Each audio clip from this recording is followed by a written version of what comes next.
Okay, so today replacing front coil springs on a 2011 Hyundai Sonata. There is a consistent problem with these cars with the front springs actually breaking. There was a recall for certain years. This particular vehicle VIN number wasn't included in the recall for some reason. The recall describes how the springs are more susceptible to rust belt environments in the northeast and I think also Midwest United States, and they blame the spring failure on rusting. Well, in this case, these springs weren't rusted. They're just poor quality steel, in my opinion. So anyway, we're replacing those. I'll show you what I have to do that. So I'm on the driver's side where I'm starting at. I've already got the wheel off, and the first step I chose to take was to get this sway bar end link disconnected from the top of the strut, which is achieved by using a wrench behind this, because there's a squared off part of this shaft right behind this that you can use to hold this nut secure. And the nut that goes here is a 19 mil nut. I'll start with a 19 mil, probably a socket, and then use this to hold this in place so you can twist off that nut. We're going to continue by pulling off the bolt here that connects your ABS speed sensor, and because that's attached to the strut body. We're also going to remove this bolt down here, which holds your brake hose to it. And once we do that, I'll show you what we have to do next. But I'll show you this spring is broken here, and it's actually missing an entire revolution around. The spring is supposed to go all the way over here, so you can see how much is missing. Now, I learned about the problem on this car and similar cars actually by accident. I was doing brakes on this car, went ahead and replaced the brakes, took it for a test drive, and I heard a loud bang under the front end, which of course scared the crap out of me. And then once I looked underneath here, this brake was fresh and shiny. And meanwhile, the piece of this spring had broken off, struck somewhere underneath here, and then went along on the road. So that's how we came to be replacing the springs. You see how much is missing, and now I can actually move this by hand, no problem. This whole thing, because there's very, very low tension on this. Now, obviously, if the vehicle was down, there'd be a little more tension on this, but you should never be able to move this by hand, even with a car jacked up like this. So that's how significant the problem is. So, like I said, take out these two bolts next, and then I'll do that off camera, then I'll show you the next step. Show you guys how to get this out of there now that the bolt is off. Because I don't know if you can see this, but this is tilted downward quite a bit. That's because of the tension that is on the sway bar itself. So now I can use a pry bar. This is like maybe a 24-inch pry bar, I'm not sure. Okay, so now I'm prying.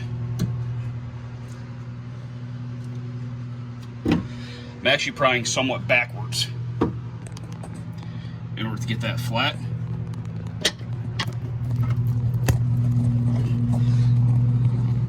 So then with that totally released, that actually goes up quite a bit.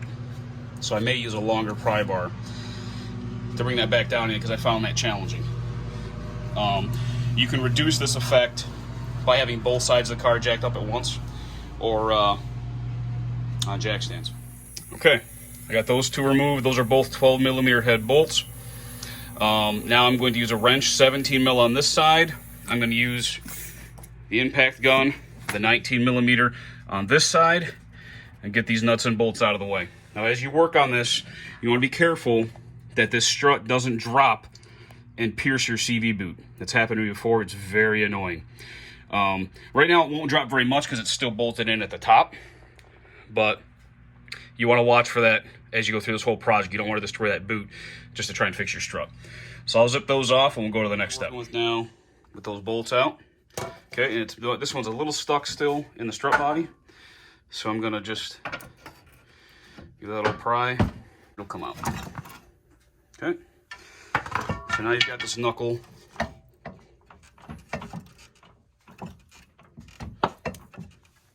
Free floating here. So now, the only thing holding that strut in is gonna be these 3 bolts here.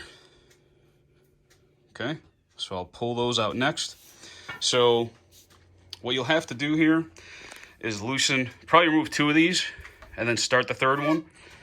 And then you're gonna wanna have your hand under here, or someone helping you, to support this strut when the last bolt comes out, because then it'll fall. So you'll be able to take the strut from underneath here with that last bolt out and take the whole strut right out and work on it. Okay, so now you're gonna need spring compressor tools, something kind of like this maybe. You can buy them or rent them, because we gotta squeeze that spring down now so we can get it out of there. So basically the process here is we're gonna squeeze the spring, we're gonna pull this bolt off the top of the strut mount. That's gonna let's take the strut mount off. Old spring will slide off, new spring will slide on. Put this top back on, and then this will have a proper spring again.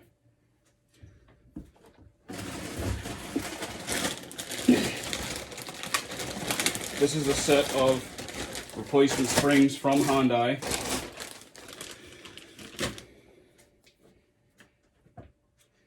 So that's interesting. They have a plastic attachment there. Not sure what that's all about. Maybe that's their way of protecting it from salt. If they've seen some of these fail from salt, not really sure. But there's a whole brown sheath there. Interestingly enough, right in the same area that broke. In the same area that the old spring broke. So you can see how much spring is missing here now as it's totally stretched out. So this should go, yeah, that's exactly how it sits. So we've got this here, comes around to here, comes around to here, comes around to here, and we're missing a whole nother section. So that gives you an idea how much is messed up on that. I'm going to use a little grease on this compressor. Make sure that I help that as much as I can. I really don't want that thing to break on me. I've had this set very long time, maybe 20 years, and I'd like not to break them. Just out of principle, not that they're expensive, like I said, but it's kind of nice to keep stuff in good shape. Anyway, so you can use impact. You want to do it evenly though, a little on each side. You don't want to clamp one side down too much and make the force uneven. So that's enough with the broken spring that it moves freely now. So now I got to get this nut out here. I'm going to figure out the size and then use an impact. It's a 17. Came off very nice. Very happy with that. Note I'm using a soft face hammer, so I'm not destroying the metal.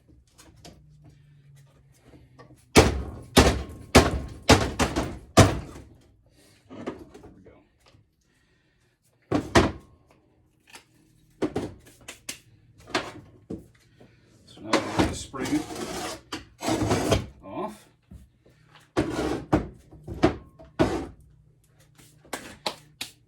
New spring can go on, at least to be set there, so we see what we're doing.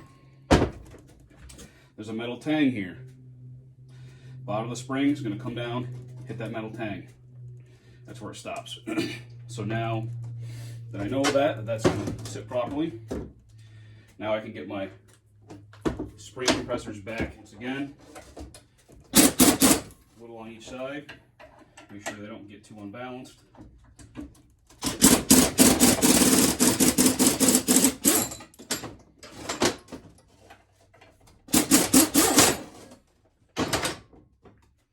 And that can go in the scrap pile. So I did not get enough compression with where I put those spring compressors the first time. So I put them in a different spot where I can grab 3 rings, across 3 rings, and I'm hoping this will be enough clearance to get around the top.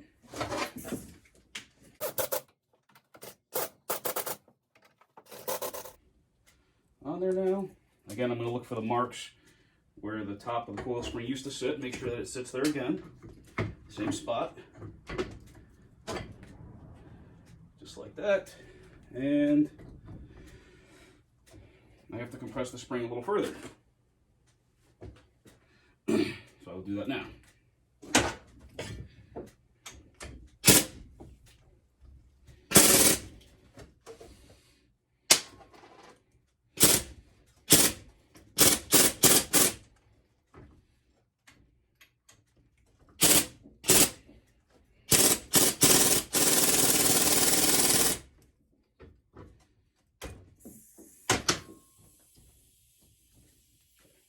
Now I've got plenty of threads to get this nut on up here.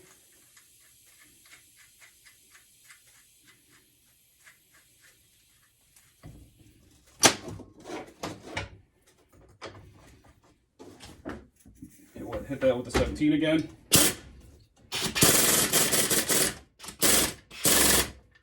And I know it's tight when this base starts to vibrate tight again against my hand. That means the nut is contacting this, and it's trying to spin this whole top plate. So now that that's done, I'll double check that the bottom of the spring is contacting that little tang there. Now I can release the compressor. That's it. Now you got a new coil spring. So now we can reinstall it the reverse of the order we described. And it'll bring your ride height back up. It'll give you your better ride feel and control too, but especially the ride height, because this thing was way too low. All right, well, I think that's all the important stuff you need to know. Thanks for watching.